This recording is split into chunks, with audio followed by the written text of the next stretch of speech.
ആര്യങ്കാവ് റോസുമല വനങ്ങളിൽ അനധികൃതമായി വിനോദസഞ്ചാരികൾ ഉൾപ്പെടെ പ്രവേശിക്കുന്നത് തടയാൻ വനംവകുപ്പ് കർശന നടപടി സ്വീകരിച്ചു. കഴിഞ്ഞ ദിവസം ആര്യൻകാവ് രാജാത്തോട്ടം വനമേഖലയിൽ അനധികൃതമായി പ്രവേശിച്ചതിനെ തുടർന്ന് വനത്തിനുള്ളിൽ 2 യുവാക്കൾ കുടുങ്ങിയതുൾപ്പെടെ സംഭവങ്ങൾ ആവർത്തിക്കുന്ന പശ്ചാത്തലത്തിലാണ് നടപടി. സംഭവത്തെ തുടർന്ന് Thenmala divisional forest officer Anil Antony IFS ചൊവ്വാഴ്ച സ്ഥലം സന്ദർശിച്ച് അടിയന്തര തീരുമാനങ്ങളെടുത്തു. രാജാത്തോട്ടം വനസംരക്ഷണ സമിതി അംഗങ്ങളെ നിയോഗിച്ച് ഈ സ്ഥലത്തേക്കുള്ള പ്രവേശന മേഖലയിൽ താൽക്കാലിക ചെക്ക് പോസ്റ്റ് സ്ഥാപിക്കും.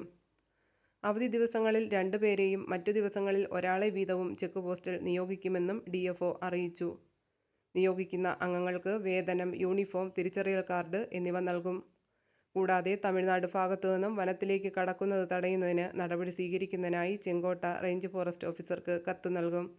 ഇത്തരം സംഭവങ്ങൾ ആവർത്തിച്ചാൽ കർശന നിയമ നടപടി സ്വീകരിക്കാൻ ആര്യങ്കാവ് റേഞ്ച് ഓഫീസർക്ക് നിർദ്ദേശം നൽകി.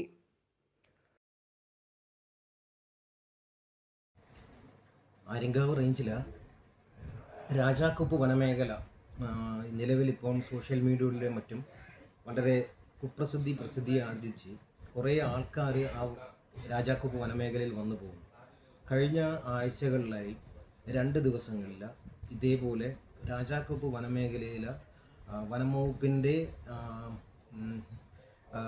നിർദ്ദേശങ്ങളെ അവഗണിച്ചതിന് ശേഷം അവിടെ അനധികൃതമായി കയറിയ 4 യുവാക്കൾ വഴിതെറ്റുകയും തുടർന്ന് നമ്മുടെ ഫോറസ്റ്റ് സ്റ്റേഷൻ സ്റ്റാഫുകൾ രാത്രി 11-12 മണി വരെ വളരെ ബുദ്ധിമുട്ടി അവരെ തിരികെ കൊണ്ടുവരുന്നൊരു സാഹചര്യമുണ്ടായി. ആര്യങ്കാവ് റേഞ്ച് ഓഫീസർ എന്ന നിലയിൽ കഴിഞ്ഞ 2 വർഷത്തിനിടയിൽ തന്നെ ഇത്തരത്തിൽ 7-8ഓളം സംഭവങ്ങൾ ഉണ്ടായിട്ടുള്ളതും 10-15ഓളം ആൾക്കാർ പല സംഭവങ്ങളിലായി അവിടെ കുടുങ്ങിപ്പോവുകയും തുടർന്ന് വളരെ ബുദ്ധിമുട്ടി പണിപ്പെട്ട് അവരെ എത്തിക്കേണ്ടിയും വരുന്ന സാഹചര്യം ഉണ്ടാകുന്നു. അപ്പം ഇത്തരം സാഹചര്യങ്ങളിൽ നിന്നും ഈ ചെറുപ്പക്കാർ ഉൾപ്പെടെയുള്ള വിനോദസഞ്ചാരികളായി വരുന്ന ആൾക്കാർ പിന്മാറുക.